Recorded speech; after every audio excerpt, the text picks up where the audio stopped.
they prioritized the jungle pick a little bit earlier. I think that was kind of the crux of a lot of their issues. The Rek'Sai really wasn't working, especially when you looked at the composition that they're up against. With the Jinx and the Zeri ban, Aphelios will be the pick here, and here's to see now what Viper wants to try and bring in against that on the opposite side. But I still feel like, okay, it's just going to instantly be the side. I was going to say, going with the Volibear here for Jiejie again will probably work out best, and they end up taking on Fong having his invisible influence on the other teams now. He's showed everyone that Xayah's kind of strong right now, honestly. I've been playing it solo queue. It's kind of dirty. Leyan. Okay, here we go. It's Nidalee Renekton. That's a bit of aggression from RA. Yeah, and I mean, a lot of that once more kind of going on the focus that we've had already, playing up towards that top side, making sure that Cube can get the ball rolling. And when you're against like a short-range Xayah, the Renekton can get a lot of value out. So I'm excited to see what Cube can do when he gets that early aggression. Scout, though, looking at the LeBlanc, I personally would prefer to see the Ahri, just because I think kind of having that early pressure to try and match some of the plays from Leyan in these early stages topside will be great. But with the LeBlanc pick up here, I imagine Ahri bans, Orianna bans, even maybe a Syndra ban going towards Drive is what we'll see coming out from EDG. Yeah, we'll have to see if that's going to be the case going for that mid lane. There is the Ahri ban, so pretty much what you're predicting so far at very least. I'm kind of disappointed, I will say, because that LeBlanc Ahri matchup is so much fun to watch. I absolutely adore every second of that. But I'm excited to see Scout on this LeBlanc once more. I wouldn't be surprised to see a Vex ban as well. You're mentioning these other mid laners, but that would mean, what, 4 mid lane bans plus 1 pick? Strive will really start to struggle. He might just get forced onto the Victor again. Yeah, and it's not the worst matchup for him on the Victor, so I imagine that is where they're probably going to aim for, because I imagine it's Vex or maybe even a Syndra ban here, and you have the option still to go for the opposite one, but I think the Victor falling back, like having some zone control, especially against like the short-range Xayah, the short-range Volibear, like having that big old gravity field that just prevents them from accessing the fight could be really good. I would have to see what the plan is though. Rare Adam banning by supports, I think it's the best bet. Rakan get away from the Xayah. We'll have to see what the next one is. Maybe we just end up with the Leona ban as well, giving a little bit of freedom to the Aphelios on the spot side, because that's just a lot of CC in that lane that a cleanse isn't going to cut it for just one. Yeah, we'll have to see as Gragas being banned away. I guess that's to try and deny weak side for Flandre. And I mean, Rare Atom, they're really going, hey guys, we're going to dive top. Like, Renekton Nidalee locked in, banning the Gragas away. It's like, hey, Flandre, I hope you're ready, because they're signaling this loud and clear.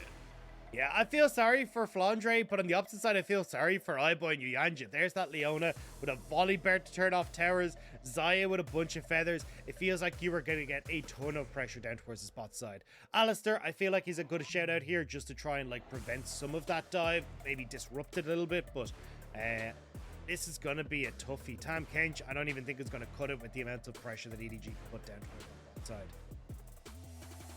Yeah, I mean, look, Yuyanjia, I will say, Tahm Kench was his highlight champion back on sports, but that was it was a different time. I would have said it was Tahm Kench was disgusting.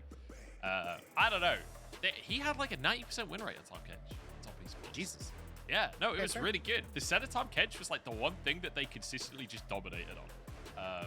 It's because you don't need hands for it. Sorry, Yuyanjia, but yeah, Rob did that to me. I was just going to leave it on the Tahm Kench point. Then he followed up and argued.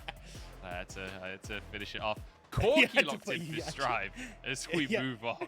You had to put Yuyanjia in his place because I was threatened. But anyway, Corki, as you say, I think is going to do a good amount here. A lot of poke here coming through from both the Nidalee and now the Corki. Which against EDG I think is going to do well. Your relative short range. But again, I think for Flandre, Gnar going to do wonders here. Just again, sets up nicely for a strong team fight. But also, you get a good amount of lane control over the Renekton, which is the big point here. Because it's a lot more difficult to try and lock down an Gnar. When he's able to like push in the wave, keep Cube honest. If you end up trying to like flash forward, there's still the opportunity to like flash away with your own response, or even just get the leap away as well. So it makes that pressure towards the top side with both the Nidalee and the Renekton a lot easier to handle for you. I will say, for RA's comp, it feels a little weird, right? It feels a little disjointed, where you've got the Renekton and the Aphelios, which are super short range, and then you've got the Corki and Nidalee who kind of want to play at long range if they can. It feels like you've got two sort of different halves to this composition that want to go in different directions. Yeah, I think I would be more worried about is if the composition in EDG wasn't this short range composition that really does want to dive in, especially because you're looking at like very little, engage tools either for Rare Atom. So I think if Rare Atom are able to hold themselves out early in the, hold themselves fine in the early game and kind of get into a mid game where they can contest objectives, I think they'll be all right. A good amount of poke coming through from the Nidalee and the Corki means that you're kind of on a bit of a go button or a rush for EDG to try and make these plays happen, so you're not getting poked out, and then you just set up perfectly. Like Renekton, Aphelios love when people are diving in on top of them. That's really where they thrive. So I think it should set up relatively okay for Rare Atom, but it is about like making sure that you're okay getting to that mid game, because if you end up having, say, Renekton falling behind, it becomes basically useless. If you're trying to play this like long range style, it becomes a lot more difficult to do so if you're not already set up on objectives and have to spot out where you're, particularly people like Scares. I just want to say, shout out to the LPL chat. This is not the most popular stream that we've had all split, right? We've got 10K views right now, but I sneezed on camera, and there's like 19 bless yous in chat. So thank you guys. You're so wholesome. I appreciate that. RA versus EDG. Here we go, game number 2. We'll see if EDG can look consistent. That's the big question, because they have struggled a little recently. But, well, Scout is already in a precarious position. He should be okay. He's on this LeBlanc. Actually, W's in. Not the way I was expecting him to go on this one. Bit of shenanigans on level 1, but not going to be too much coming from that one, as Strive will be able to back away. Has the Tahm Warp Tonic. Resets coming through. Leyan not done just yet, but looks like he's going to have to be. Yeah, everyone going to reset, get their health bars back, so nothing really comes of it all said and done. Vision control not established on either side, though, so both junglers can kind of decide where they want to. Actually, as I say that, a blue ward goes in onto the blue of Jiejie, but overall, I want to see now how Leyan can try and have that influence in the early stages. He's on the Nidalee, bit of a pocket pick for Leyan. It was a pick that he looked at a lot in his time over on IG, and I'm excited to see now if he's able to play through Cube on this top side. If this feels like something Rare Atom had prepared coming in. Yuyanjia on the solo invade mission. He's decided to back away in the end, but I like the attempt. I love that Yuyanjia's like, it's on it. Trying to make some plays. Strive trade away in that mid lane. Let's talk game plans here. Leyan on the bottom side, going for the Krugs. I mean, both of them are going to go up towards the top side. Let's be honest, we already know Flandre is not going to get a gank on this now. I'd be very surprised if it does. Renekton, Nidalee. I mean, Flandre's going to have his work it out. He's really going to have to do his best just to survive this lane. Yeah, I'm kind of caught between two minds here for Jiejie, because there's like the, hey, you can always shut down the play that Rare Atom are trying to go for. If you go for an early dive yourself, especially as I'm looking at Scout with a surprising amount of control over this mid lane, and maybe you actually look to try and dive Cube, like just 3-man top, set Cube behind, and then it becomes way more difficult for Leyan to try and play through that lane, especially if you like burn a flash on Cube.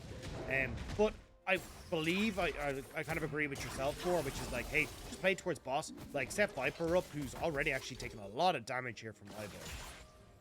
Yeah, this Aphelios in the early level is so difficult to deal with. And Xayah's one of those champions as well that before you have all of your abilities, I'm sneezing again. Oh no, bless chat, bless him. But yeah, I think as you were saying, like before you get all your abilities, it's a kind of a rough laning phase. You don't really have a huge amount of pressure you can put, especially against like the Aphelios with the Crescendum. But Meiko going in aggressive on the level 2, forced the flash away. Not exactly the play that I was expecting, as Scout not able to connect the chains mid-strive. Going to get this trade aggressively in, trying to see what he can do. Trying to trade it back, but not really able to find much to connect either. Jiejie just going to be hovering on this top side. Have a chance onto Cube here if he cancels the recall. Cube actually slice and dicing in there. Jiejie cancels the recall. Are they going to commit to anything? Doesn't look like it. Jiejie just going to play it safe for now. Yeah. I don't know. He's toying with my heart right now, Dagda. Yeah, I don't think he's actually looking for the gank. I think he's just trying to make sure Flandre can clear out this wave successfully and make sure there's nothing too foul here. And as you can see there, like once Flandre is like, cool, I got this wave under check. It's not big enough that it's actually able to crash. I'll be fine here. So Jiejie backs away. And then will get double scuttle here because of JJ's investments on top side. But again, I think kind of like stopping this top side ball from getting rolling from where Adam is the right play from Jiejie. But now that he's back in the bot, and with that cleanse blown and iBoy, could be some sort of setup here for EDG in the bot side. Certainly good. Jiejie down, gets his Scryer's Bloom going as well, but I don't think he can make anything happen in that bottom lane, unfortunately, with the Scuttle Crab. There's plenty of vision as well for the RA bottom lane. And this Aphelios as well, going to be more than happy to just keep pushing in all lane long. Viper going to struggle to maintain that CS, at least for the time being. Will be forced to reset here. So that should be about a 10 CS lead on the first reset for iBoy. That is a damn good start to the lane. Yeah, and iBoy and Yuyanjia doing a really good job of bullying out this bot side. We said it, like, you can see Viper's HP at level 2 very low underneath the tower. So, nice job there from iBoy and Yuyanjia. And this is actually a lane for me that I think has been doing really well in the 2v2. But my biggest worry is how prone they've been to ganks. But as you can see, if iBoy and Yuyanjia are left alone, they are actually doing quite well when it comes to the duo lane. Yeah, and especially when you're against a lane that is going to struggle to have that early impact as well. Viper fell behind in those early levels, and so it's very well played by Yuyanjia to punish that advantage that they found for themselves. So now, about a 20 CS lead, but the reset just coming through for iBoy, so that lead will be somewhat mitigated as a bit of a battle in the jungle. It's Jiejie that managed to get the chicken in the end. Yeah, I think we're going to see a lot of this from Leyan, especially down towards this bot side. If iBoy and Yuyanjia are able to keep up how much control they have in this bot lane. Just because you've got push in mid for Strive, so being able to play off the priority that this Corki offers over the LeBlanc, Leyan can still make camps, kind of do the reverse of what Jiejie did to Leyan in that last game. Like, that was a little dicey for Yuyanjia. He nearly got hit by the Zenith blade. He's trying to stop the recall. He did manage to do so in the end, but that was a millimeter away from going very sorry from Yuyanjia. Jiejie moving into the top side. Trying to make something happen, but he'll just be clearing vision. There's no way that they can go for a dive, I'm pretty sure, at this point in the game. Is playing with fire a little bit. Flandre going for these aggressive trades with his boomerangs. We'll be able to crash this way. Yeah, always, whenever you see Jiejie like trying to play up towards the top side to keep Flandre safe, always keep your eyes on Leyan.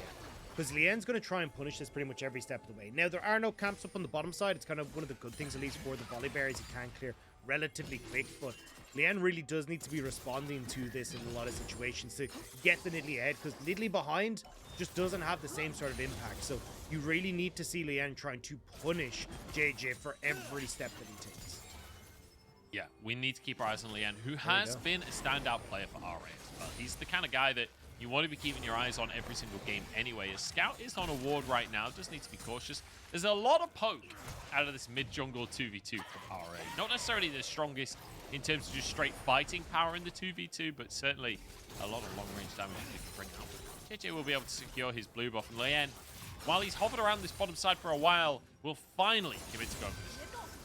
This is what we're talking about, though, is just like trying to play off of the priority bot when iBoy has it, like we've just seen, and also kind of playing off Strives in mid. Strive shoves in mid. They threaten the blue invade, but I think kind of rightly saying, hey, you know, we've got too many moving parts here in EDG that can join. Let's just take the dragon and at least start to get something going in our favor. The Rift Herald is going to be up, though, and oh, actually, Flandre. Aggressive onto Cube, winning out these trades, and this Renekton pick for the side of RA. I mean, Renekton is a champion that we're seeing less and less of in the LPL, and doesn't feel like it's able to have much of an impact so far in this game. And if you don't have much of an impact in the laning phase, is it really worth having the Renekton?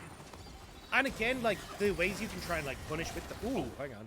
Good damage. But the way you can try and punish with the Renekton is trying to look for Rift Heralds. But again, like, this is an issue that I've seen with Rare Random a lot, is that they don't really go for first Rift Herald. They're 13th in the league for it, and you can see even with push on bot, even with push in mid, no pressure up towards the top side, and Jiejie is going to get this Rift Herald uncontested. Yeah, this will be a Rift Herald for EDG here. I love how conditioned we are, Dagda. We see this heavy trade in the mid lane, and we're both under the full assumption that they're just going to trade it back off and no kill will happen, right? Like, we so often see players just trading as aggressively as possible in the laning phase that until we think it actually might turn into an all-in, we just continue our conversation. I did glance to see if there was a Ignite. I was like, no, maybe. I was like, no, it's TP LeBlanc. He's fine. It's all right. Oh, it's hilarious. But, all right, 0-0, 9 minutes on the clock. Just a bit of aggressive trading. But RA have got themselves a 1,000 gold lead, and that's just lane advantages as well. You can see 20 CS up in that bottom side in favor of iBoy, and a 20 CS lead in the jungle as well. Leyan moving up to his top side. He walked across a wood, but I don't think Flandre noticed. He's been stunned in the top lane, and Leyan should be able to finish this one off. Gnar saves the day, though. A bit of extra HP, and now an all-in the bottom side as well, but the Feather Storm will keep Viper safe. Viper just able to get away from that one. But again, like, coming back to your point, like, Rare Adam have been insanely good at getting these individual leads. And not even just this year, last split as well. Like, in summer with Fofo, this was how they won their games, was like these slow, long, drawn-out laning phases where they can punish you with. Even now, this year, they're still sitting first in the league for the average CSD of 15 as a total for the team. But the problem, again, comes from when they try to interact outside of those lanes, trying to get that communication and coordination down. And you've even seen it so far, right? We're looking at Leyan. Has he really been able to, like, have a massive impact so far? Not really. Yes, he's been able to steal away some camps, but you got to see more. Viper forced to flash on this one as he thought the reset had happened. Well played by RA to pretend that they'd gone for that reset, try and find a pick. It does cost Viper both of his summoner spells. So now Viper, no Feather Storm, no summoner spells, very vulnerable. And Leyan moving in to try and catch Meiko and Jiejie. They were here to protect Viper. Now they need to protect themselves as well. Yuyanjia finds a slow onto Meiko. Leyan looks like he still wants it, but won't be able to find any more. You do need to be careful as Rare Adam, because this is one of the rare times Scout is the one that would actually push. Rift Tower went towards Scout as well, and Strive actually could be in one shot. He needs to be so careful here. Yeah, Scout going to play this one safely and his arrival in the lane. So that's 2 plates going all the way to Scout as well. And it sets up for that next Herald, right? Next Herald could be just dropped in the mid lane, and that's an easy tier 1 in the mid lane take. Flandre not going to connect with the Gnar, but as you say, yeah, a bunch of plates now going over towards Scout. This guy is going to be absolutely massive. You can see a 400 gold lead for Scout, and again, like, iBoy, very capable of being popular, and Strive all in one-shot range if this LeBlanc gets up and rolling. At least having that early Hex Drinker for Strive will help out, as Flandre, seeing Cube go aggressive, decides there must be something to fell, and will back away. Yeah, and his jungler's on the bottom side of the map as well. Package available, but Strive not picking it up just yet. Drake going to be up in about a minute's time. I'm curious if he's going to, you know, head back and pick that up before the Drake, but I don't think so at this point.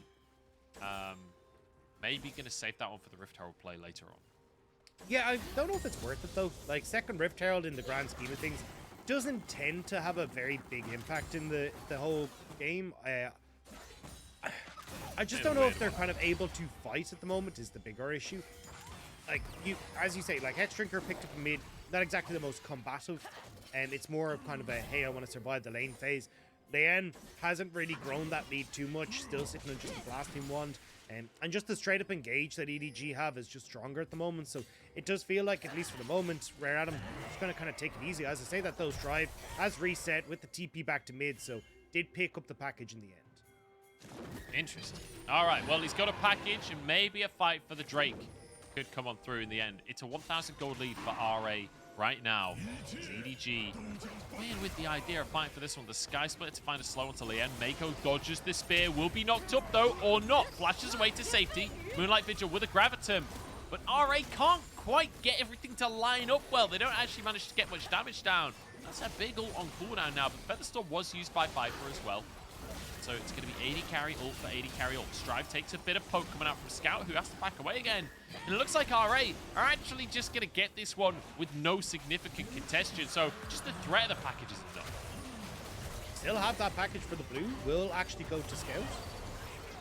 Yeah. Package going to be used just to escape once again. We're toying with the idea of fighting. And that's been the story of this whole game, Rob. We're just toying with the idea. We're not actually going to fight. We're just going to look at each other menacingly and then watch our opponents take the objective. Yeah, it's, you know, when you go to like a football match, like, oh, and you're like waiting constantly. That's like, oh, you never get the way. It's kind of at the. Well, you say that. I remember back when the LCS came to Wembley. What a weekend that was. And I tell you what, we had many waves because that was a very slow meta. And I'm telling you, every single time a ward was killed, we all went absolutely mental. It was so... Oh, it was so much fun. Honestly, because the game was so slow at the time. Like, every game was like 40 minutes long. And I remember people on Reddit would complain that everyone was cheering for the wards, but like, you know, you paid a good amount of money to be there. You've already had 4 beers. Like, nothing is happening on the screen. You're going to cheer for the wards. It's all you've got. Have you seen a darts game? That is not exactly the most riveting of sports to pay attention to. But by God, is that one of the most fun events to go to? Because it is just pure madness. It's just a giant pub, essentially. It is. It really is. It's absolutely nuts. And like, look, you got to make your own fun sometimes. And I appreciated the wards cheering meta while it existed, but I will say it did get old. Like, but it was a year and a half later, and it wasn't exactly the slowest of metas. It was just like, hey, we're just gonna try and cheer anyway. Yeah, exactly. It gets old when there is things happening in the game and people are cheering for wards, but certainly at the time it was hilarious. There's a choice quote that I definitely can't say on stream that came out of LCS Wembley when nobody was fighting, and it was just beautiful. I remember D-Man was on the cast, and he couldn't stop laughing. Anyway, we'll move on because Herald has been started at 5,500 on that one. It's RA on the scene once more, and we'll be able to control this objective. But here's TP. EDG want to fight for this one. 2K on the Herald. Who's going to be able to get it? It was RA. Leyan grabs that one as Jiejie trying to block, but he's just going to have to escape out of the back of the pit. RA, they found the objective, but iBoy! Oh my days, almost gets one shot there. I'm not even sure who did the damage. As Flandre steps forwards. And hey, EDG, they got the skull crab, which is really why we were fighting, right, guys? But look, EDG commit there, try to set up the plays, get now, we'll finally in, but we'll back away. We're still going about here, to turn mega. This might be an opportunity. Flandre trying to jump in, but won't be able to close the gap. Okay, nothing's going to come in. Yeah, had that flash, was trying to see if he could get the angle to get on towards right around, but unfortunately not going to be able to. So EDG will back away and still 0-0 in kills on that scoreboard. We'll have to have a look though to see if they're able to answer for that one. I'm kind of curious to see that as for Rare Adam what they're going to be able to achieve with this Rift Child, because it has gone to Yuyanjia. He's the one who picked it up in that fight. And it doesn't really feel like they have the best of control over the map right now to try and make that happen. Especially when you look at like the way EDG have set up with LeBlanc kind of answering in a lot of situations for this Renekton, it makes it a little bit more difficult for you to actually get control over the map.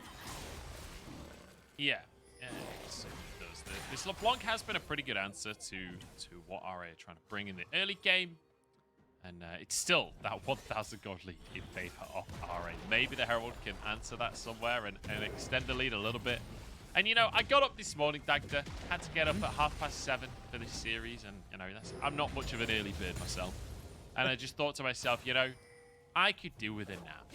And then, very kindly, RA and EDG step onto the stage for game number 2, and they're like, you know what, Joe? You can have a nap. We're not going to do anything for the first 20 minutes of the game. You have yourself a little snooze in chat, guys. Pop some resident sleepers in. And then, in 40 seconds, wake the hell up, because we've got an Infernal Drake that's going to come onto the map, and there's no way EDG are going to let RA get Infernal Soul Point for free. You think that this is a late first blood? I was born late first blood. My first year at LPL, I had JDG versus FPX, and I thought, you know what? This is a playoff game. These two are going to absolutely destroy each other. It was 30 minutes until we got the first blood. It was 32 minutes before I saw first blood. And it was the slowest, most drawn out game. Me and Asterix both collectively losing our mind. As you're like, what do we talk about? There's like, just turrets going down. Flandre though, Flandre. We'll back. He's fine, he's fine. But the Drake has been started here. And EDG, they get it for free. There is no fighting. I am unbelievably disappointed. And it means that the next Drake is also not soul point, so the teams can continue to not fight. Oh, it breaks my heart. It breaks my heart. What does it, Flandre? Oh, Yuyanjia. Don't save iBoy. Okay, iBoy gets an ult out. Basically loses all his HP, but he still survives for now. Root comes out from Viper. Bit of damage back and forth. Package away. Nothing happens. This is, you know, where you're like just throwing out a couple of those jabs just to see if you can land a few, real testing your opponent. But it'd be nice if we could just go into the slugfest as Viper. Still take a good amount of damage there from Strive. That's not bad. Corki, in these kinds of games, I will say, does pretty well, right? When you can just scale up for free and just throw rockets with no fear of people actually fighting you, that's Corki's dream. That's like the ideal game for a Corki. I mean, realistically, this game is kind of ideal. I'm not gonna lie. I'm looking at the scaling on both sides. I'm like, LeBlanc, this lethality style of Xayah, not really going to cut it in those late game fights. I look at Strive, who's starting to scale up. He's going to be working towards Ludens now. Like iBoy as well, who's going to be going towards 3 items fairly damn quick. Like, you've got a good amount of scaling on your side. The only ones I will say that kind of will match the relative like kind of fall off on rare item are like Cube, who's gone for the Blade of the Rune King. I'm not entirely sure what his build is trying to go towards, like with the Bami Cinder there as well. Seems like a bit of an oddball mix coming through from split Cube. push tank Renekton, everyone's favorite classic Renekton build. Yeah, I'm not really sure what the goal is here for Cube, but I'm excited to see it. You know, see how that one goes. Look, we're not in any rush, right? We've got time. Oh, actually, figured it out. Oh, I thought you were going to tell me that you are in a rush and you got somewhere to be then. Oh, no. I'm here for LPL all day, every day. But you got the slow and the Blade of the Rune. Therefore, you can get more value out of the burn of a Bami Cinder because you're able to stay closer to them. It all makes sense. Hey, you can even go for the Frostfire Gauntlet. Double slow action, that's all I'm saying. Because this game has certainly been double slow, so why not match it in your build? Here we go, iBoy wants to answer for that slowness. He won't be able to, though. And we return Dagda to the status quo. You know, personally, I enjoy my Glacier games. I enjoy my games that are just this slow burn. I've popped my seat back. Kind of raging I didn't get my cup of tea. If you are a viewer, I say you go make one. Because by the time you get back, maybe we will have an objective that's worth fighting over. You've got 2 minutes. You've got 2 minutes until that Infernal Drake comes up. And I'm not anticipating that we... I'm not anticipating that we get any kind of action before that point based on the rest of this game so far. 21 minutes on the clock. And EDG versus RA. I mean, the thing is, it's not like they've not done anything. They keep toying with the idea, but both teams are playing so defensive that happy to back away. Scout trying to get some damage in, hits onto iBoy, but not much can come of it. These are the kind of games where I'm really happy we don't have to vote for MVP. Yeah. I mean, I'm sure there will be MVP performances later on once we see things happen. Maybe. I mean, Leyan has thrown a lot of spears. That's pretty good. What's the hit rate, though? Do we have a, like... About is there 4%. actually... There has to be a statistic somewhere that actually, like, saves who has the best hit rate. Like, I wonder if technology advanced at that stage. Because that's the real... Because then Yankos can kind of just go, hey, look, I'm going to point to this stat. Or, you know, make sure this stat never sees the light of day. To kind of prove his Yankos innocence. has got men on the inside to yeah. snuff this stat out. This has been available for years, but Yankos has put a lot of time and money to making sure that nobody ever finds out. Yeah, I love the idea of like pros, you know, they set up the, because obviously you've got the player association now. It's like that's actually what they fight for, is like removing stats that make them look bad. Yeah, I mean, I can believe it. It's the only possible explanation. Okay, Dagda, Draco, 25 seconds. Talk to me. How does this fight have to go? Rare Adam have already got themselves set up so they can look to try and poke. Scout needs to try and find flanks so then he can get on towards iBoy in the backline and try and disrupt it. Lucky, keep your eyes on Flandre though, as Viper takes a good hit. Flandre needs that flash to come up, which is why EDG kind of playing backwards, trying to see if they can buy time for Flandre's flash. Yeah, here we go. RA grouped up Scout. You said he needed to find some poke. He's found it onto Cube right there. Pulling the dragon out of the pit here. Scout gets onto iBoy once more. Viper had that honey fruit, so he's back to full HP again. They can burst this Drake. That's the second Drake for EDG. They want a fight as well. Scout goes in once more. Cube in the brush. The rest of the team jump on top of him. Viper stepping forwards here. Flandre with him. Big Gnar into the wall, but the flash has come out. Everyone's safe. Nobody dies. How is this possible? I mean, look, none of these have been exactly the best of abilities that have hit, I will say. So everyone kind of just gets to back away for a while as I don't know. Man, Look, I'm getting itchy. I'm like dancing under the spot. I'm like, please, I just need to see one kill. One kill. It's a bloody disaster, as you like to say sometimes. It's not working out at all for either squad here. But look, EDG got Dragon, 2 Inferno. A 3rd Inferno would make it a little bit nasty when you look towards scouting the kind of poke damage that he's trying to go for. Even Viper trying to get down these feathers, like that one-shot potential is pretty damn high here for EDG. And I think for EDG, like, you actually could start moving in now with the pressure that you have to start looking at, like, hey, can we get deep vision here? Maybe look for picks with scouts, especially when you look at like the single target CC and the follow-up damage from Viper. You have a very good pick comp if you can make it work for EDG. Certainly do. And I do want to go back to what we said at the start of the day. We said we wanted EDG to play slower and safer. Here we go. This isn't quite what I'd meant. Leyan! Oh my goodness, we've got it! First blood, ladies and gentlemen, at 25 minutes on the clock. EDG, they're onto the map. And that's game. EDG now got to take Baron and they win. That's it. 1 kill. That was the decider. You know, no we're a best of 3 series, but a best of 1 in kills. A best of 1 kill. Best of 1 kill. That's what this series has become. Not going to actually commit to the Baron here. iBoy goes forward, tries to make the play, but Meiko just dives on in. Sacrifices himself. I'm not entirely sure why, though. The rest of the team definitely not on the same page. We had to even it up. Meiko was like, no. Gentleman's agreement. We said we wouldn't go for any sort of kills. So Meiko was like, look, I'm sorry, guys. The team got a little bit feisty. I'll come back as scout. Misses with the chains. But yeah, so we're back to 1-1 now. Stripe is sitting on this package, though. So won't have that available for the next Dragon, which honestly I think would have been a little bit more crucial. Feels like a bit of a panic play from Stripe, thinking, hey, look, maybe we can actually fight for the Baron, but that's actually a pretty big spell that is now down, and we're going to get the wraparound. Scout, secret agent here, gets the pick. Yeah, so Leyan caught out, had no flash, everything just instant at him as Jiejie finds the stun. Nice little bit of a play here from EDG, but Meiko managing to even things up.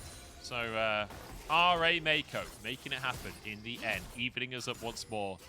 And RA still do have a minor gold lead. It's about 700 in their favor currently as we head towards the 30-minute mark. Drake gonna be up in 2. I don't think anyone could go for the Baron. I mean, let's just talk straight scaling here. I feel like maybe the advantage goes the way of RA, right? You've got an Aphelios and a Corki against a lethality Xayah. I feel like RA are just chilling, and EDG. I know we said you guys need to be a little bit more careful. I didn't quite mean this careful. Like, you still have to try and win the game. Yeah, I agree. I think Rare Adam have good scaling. Even, like, as I say, Aphelios, Corki, but Nidalee, I mean, her spears are going to hurt late game if she's able to connect onto her as a Viper.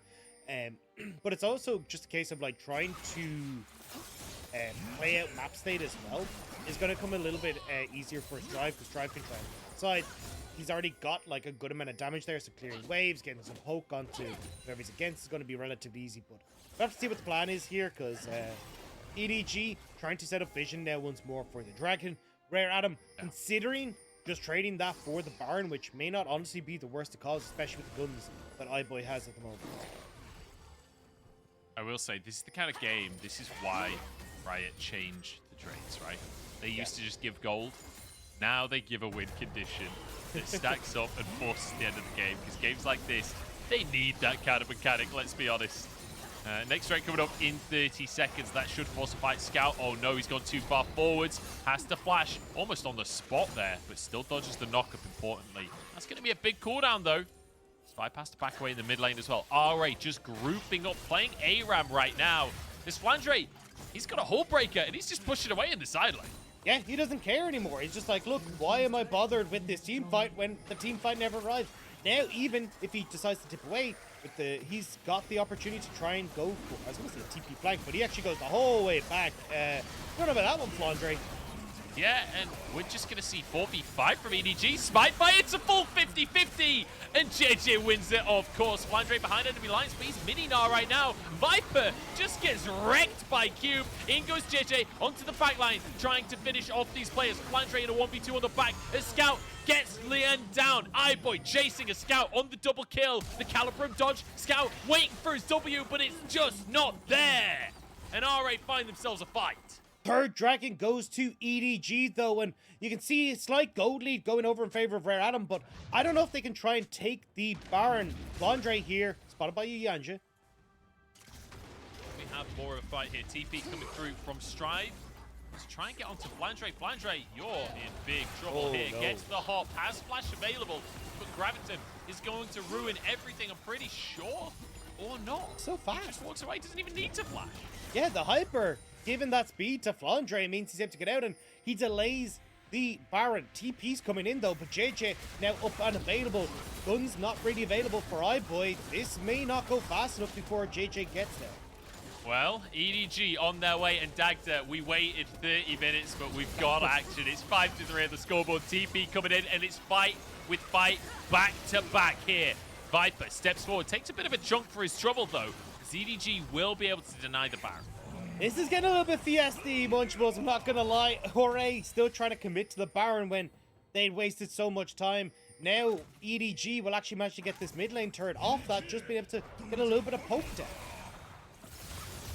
Viper steps forward. Oh my days, the damage on Strife. That's lethality Xayah for you, ladies and gentlemen. It definitely packs a punch if you step on the feathers. There's a tower going down. Jiejie threatening more with the Sky Splitter. In goes Scout, but the Guardian protects Strive there. That was damn close to being an extra kill. Flandre on the red buff, and EDG really starting to put the pressure on.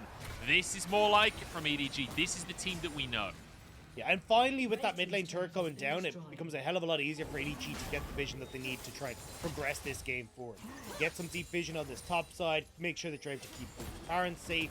2.5 minutes until you get that the potential Inferno solo as well for EDG, and you can see with these triple Infernos, this poke damage really starting to hurt now for EDG. Okay, tower gonna fall just to minions in the bottom side here. So, gold, almost exactly even. It's 500 apart at this point in the game. 2.5 minutes until Infernal Soul for EDG if they can contest that final Drake for themselves. But Baron is on the cards. I don't think either team can really start. No, and that's why I disagree with Strive's package timing again. He keeps picking it up for Baron, but it's not like you're just able to turn and rush this down or like force EDG to take the fight. With Strive having package, maybe that's what Rare Adam are trying to do, but I feel like you've got so much hope that they can just deal with you. There's a package gone for nothing. I'm not entirely sure how, but EDG have...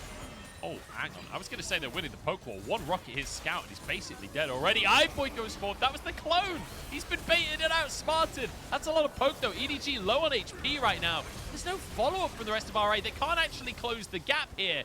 EDG will just back off for this one. Drake up in a minute and a half. EDG need to get some resets going.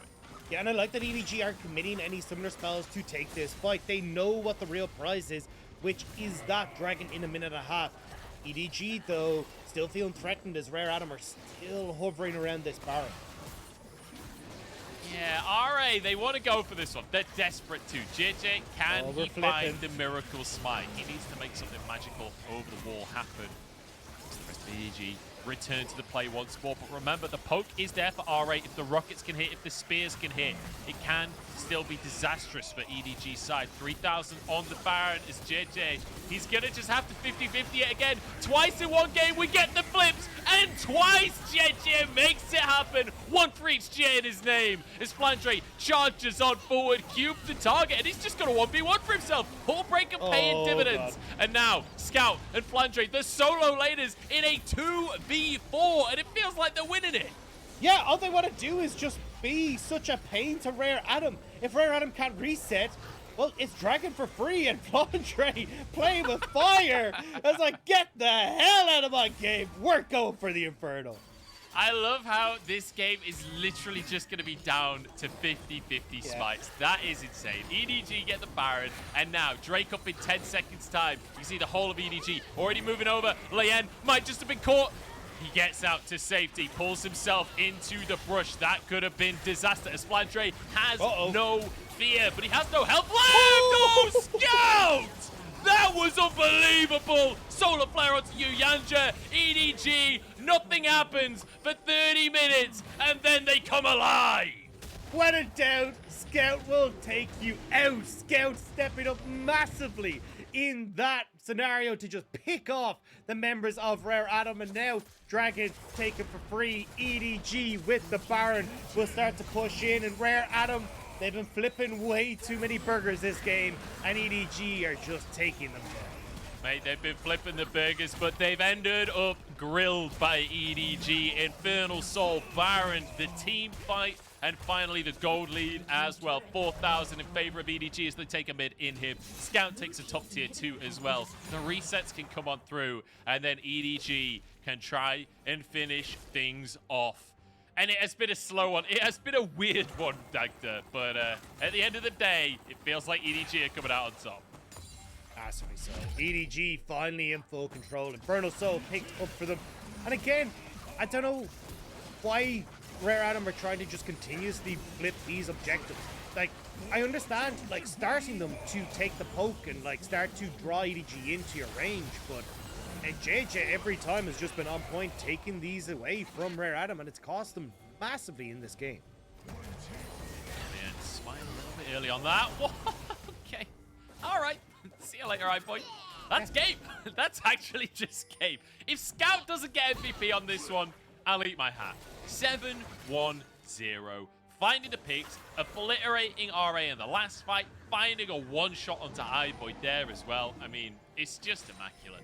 He has 7 of the 8 kills that EDG has. Like, it's absolutely insane. Scout in the last few moments has just come alive. And now, Rare Atom, as you say, no AD carry. Man down. They have to try and defend. I don't know if they can try and defend, honestly. Tower's a bit disabled as they will be shredded like paper. Cube goes in, but he's not able to do much of anything on this one. Easily finished up for EDG as they find themselves another win. They get their 9th, or they get their 10th, sorry, on the board. It's their final matchup here. iBoy goes in, but he can do nothing. And EDG get one last very convincing win here on the board as they move towards playoffs. And with that, BLG will be confirmed in playoffs as well. So BLG, welcome to the pack. As you say, EDG going to 10-6 now. They will still stay in 7th place, but certainly keeping themselves within touching distance for the likes of Top Esports and LNG. That was a weird game though, Rob. Yeah. I'm not going to lie. That was a very strange one. That's why I started talking about BLG. I don't know what to talk about the game much. I don't know what to say. It happens. It happens. Yeah, it bit of a weird one. But hey, EDG do it in the end. And at the end of the day, all I wanted coming into today was that EDG would play better in the mid and late game, right? Not make ridiculous, rash decisions. And, you know, I feel like it was one of those things where you wish for that. The monkey paw kills, and they're like, well, nothing will happen for 30 minutes. But at the end of the day, EDG did make the right decisions across the course of the game. Like, it ended up working out that they didn't do that much. I don't really know if that's a big positive or not, Rob. I'm not clever enough, but a win is a win at the end of the day. Yeah, I look, the biggest issue I think in this game was like Rare Atom flipping a lot of those objectives. I think it just gave a lot of control over to EDG. Like, again, I think setting up earlier on the objectives, like for Rare Atom, trying to get that poke down was where they could have actually focused their efforts. But it constantly felt like every time we got towards these dragons that EDG were already in position to meet Rare Atom. So EDG kind of just forced the play. If you try to come in as Leyan to try and answer for the dragon, like to kind of try and contest that smite, you're automatically moving into range for EDG, which makes it really hard. So I think Rare Atom just kind of missing the ball a little bit of how they wanted to operate in this type of composition. And then again, Scout popping the head off. Like, you can see when EDG started to go, oh, well, now we're under pressure to, you know, contest 3rd dragon, contest 4th dragon for EDG. Then Scout's just able to set up so nicely. So, just unfortunate for Rare Atom. It's not the easiest of compositions to operate, but it felt like they were quite out of practice with this style. And it's one that takes a lot of coordination, which is what we already faulted Rare Atom for. I feel like if they just run like, I don't know, a Varus or something instead of this Aphelios. If they'd had like a 3rd poke element, or if they'd had a Jace in the top lane, you know, like if they had a way to really turn this into a full poke composition, maybe it could have been something beautiful. Honestly, but I feel like there just wasn't enough finish off, you know. I just hated the Renekton. Renekton did nothing. Yeah. The entire game, I was just like, okay, yeah, Leyan and Cube gonna try and play around topside, and Flandre has complete control of the wave, and they can't really do anything. And it was like this Blade of the Rune King, Frozen Fist, Renekton. I was like, what? With Death Stance, it's like, what are you doing? What is the attempt here? I understand, like, hey, look, we're gonna try and like fully slow people with the Pork and the Frozen Fist. Maybe then we can like heal or like set up engage. It just didn't make sense to me. Yeah, I think for Rare Adam, like elements of poke weren't strong enough, elements of team fight weren't there either, and it all just kind of fell apart. So yeah, it was a weird one. And it is a dicey situation now for RA as they finish their split 8-8 in the standings, which should be enough for them to make playoffs. It seems unlikely that 8 wins is not enough to make playoffs, but it is technically still possible, I believe. So we'll have to wait and see how things go with FPX and OMG. OMG still have a bunch of series to play because everything, their last 3 series got delayed due to COVID. FPX still have a couple of series to play as well, which one of those will be our last series for today. So still a bit up in the air for RA, but realistically speaking, I think they are still going to be comfortably in playoffs. We just have to wait and see.